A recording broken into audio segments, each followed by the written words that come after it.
Nous sommes dans un pays où les textes de loi sont bafoués tous les jours. Je vous parlais tout à l'heure de ce qui m'arrive, moi, au Parti camerounais pour la réconciliation nationale, où ce qui se passe est totalement ubuesque. Mais ça se fait.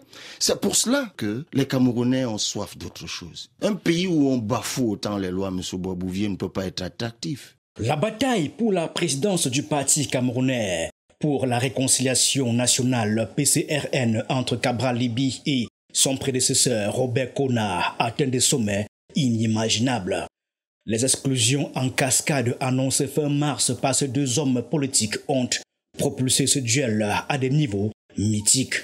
L'imbroglio actuel laisse l'opinion publique dans un état de perplexité quant à la légitimité de qui que ce soit pour représenter cette formation politique plongée dans une tourmente interne depuis l'année 2023. Quel investissement pourrait venir dans ce pays-là? Alors que du jour au lendemain, quelqu'un, parce qu'il exerce une fonction ministérielle, peut décider de bafouer les lois de la République.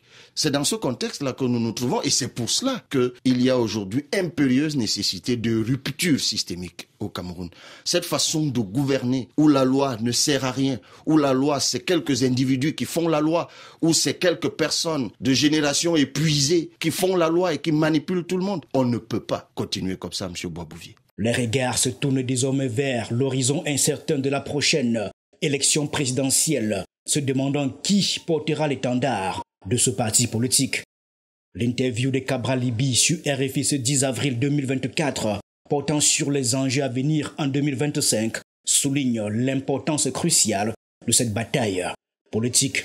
Une véritable saga à suivre de près. Écoutons cet entretien de Cabral Liby mené par Christophe Bois-Bouvier. Cabral Liby, depuis quelques mois, le fondateur du PCRN, Robert Kona, veut vous évincer de ce parti. Est-ce que, faute de parti, vous ne risquez pas d'être interdit de candidature à la présidentielle de l'année prochaine? D'abord, vous faites bien d'évoquer une tentative d'éviction, mais ce n'était qu'une tentative malheureuse, nous conjuguons au passé, parce que les autres fondateurs, ils étaient trop à la création de ce parti. Les deux autres fondateurs ont pris leurs responsabilités, ont essayé de ramener à la raison l'autre fondateur qui est manipulé par le pouvoir parce qu'il a fait l'aveu public de ce qu'il agissait sur instruction du ministre de l'administration territoriale et il a clairement affirmé devant les journalistes que l'objectif de toute cette manipulation était de m'empêcher d'être candidat à l'élection présidentielle parce que le PCRN ayant des élus est en capacité d'investir un candidat à l'élection présidentielle. Donc comme je vous le disais, les deux autres fondateurs l'ont vainement tenté de leur amener à la raison puis m'ont demandé de prendre mes responsabilités, ce que j'ai fait et le parti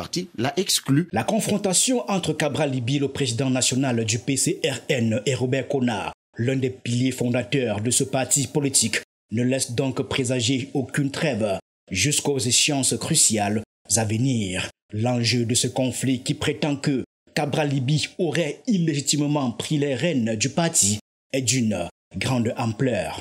En effet, le sort de la participation de Cabral Liby à l'élection présidentielle de 2025, ainsi que l'acceptation des listes de ses partisans pour les futures législatives et municipales repose sur l'issue de ce bras de fer judiciaire et administratif. Une épée de Damoclès plane indubitablement au-dessus de la tête de Cabral Liby, toujours empêché de tenir le congrès de son parti depuis décembre dernier, faute d'autorisation administrative.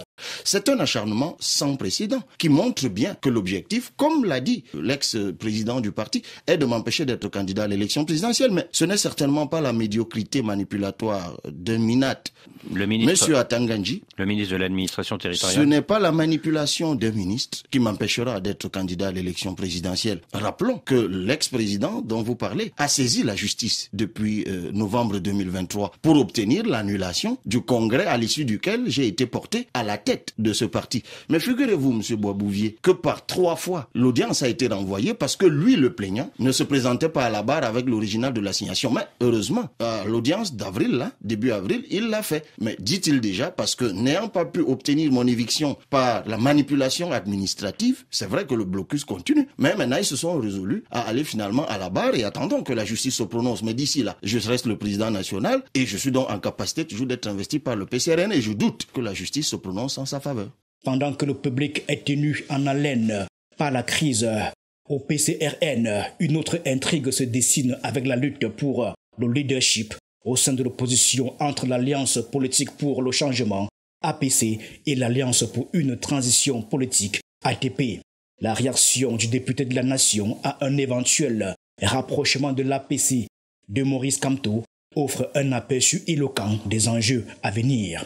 Suivons une fois de plus Cabral Libye. Il y a des démarches entreprises au Cameroun pour que les leaders politiques puissent se mettre ensemble. Il y en a principalement deux. Il y en a une qui a été initiée par un collègue député, l'honorable Nietzsche, autour de la candidature du professeur Kamto. Et il y a une autre qui a été initiée par le professeur Bilé. Et lui, il a une démarche qui m'accroche, moi personnellement, et ceux qui me suivent. Il propose que le peuple camerounais élise en 2025 un pouvoir de transition. Transition non pas par les coups d'État, comme on peut le voir dans certains pays, mais transition par le vote. Un pouvoir qui va arriver et qui va faire un audit du Cameroun pendant 2 ou 3 ans, qui va assainir les textes, réécrire la Constitution, organiser une grande concertation nationale qui permettra aux uns aux autres de comprendre de quoi il est question. Parce que la profonde déliquescence dans laquelle se trouve le Cameroun depuis plus de 40 ans maintenant est telle, monsieur Bobouvier, que si vous arrivez au pouvoir demain, il vaut mieux qu'un précédent toilettage a été fait. Et moi, je suis sensible à cette proposition du professeur Bilé d'un pouvoir de transition et j'y ai marqué mon accord. Cette réponse laisse-t-elle entrevoir l'ascension de Cabral Libye à la tête de cette alliance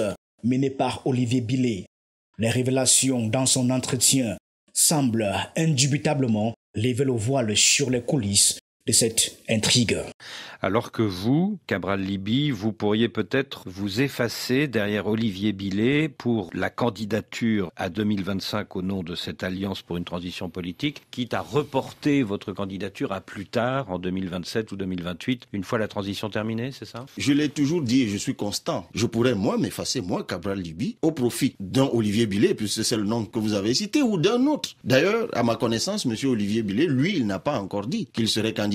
Mais dans cette plateforme, il y a par exemple Akeremouna, maître Akeremouna, qui lui, le bâtonnier, a déjà dit qu'il est candidat pour exercer cette fonction-là. Donc, que ce soit lui ou un autre qui se prononcerait et qui aurait la faveur du choix du groupe, moi, je pourrais m'effacer en sa faveur. Tout comme je pourrais, moi aussi, décider, le cas échéant, d'être candidat, de faire les 2-3 ans et de ne pas être candidat derrière et de reporter à plus tard ma candidature. Donc, toutes les hypothèses sont ouvertes. Rien n'a encore été arrêté. La grande bataille, celle de la présidentielle, ne se livrera que dans un an au Cameroun. Pourtant, à l'approche de ce nouveau sigle électoral, le tumulte politique camerounais est déjà en ébullition. Les enjeux sont colossaux. À l'âge de 91 ans, le président sortant Paul Biya maintient le suspense quant à une éventuelle candidature. Que ce soit qu'il se décide finalement à se lancer dans la course ou non, les spéculations sur sa succession suscitent une multitude d'interrogations.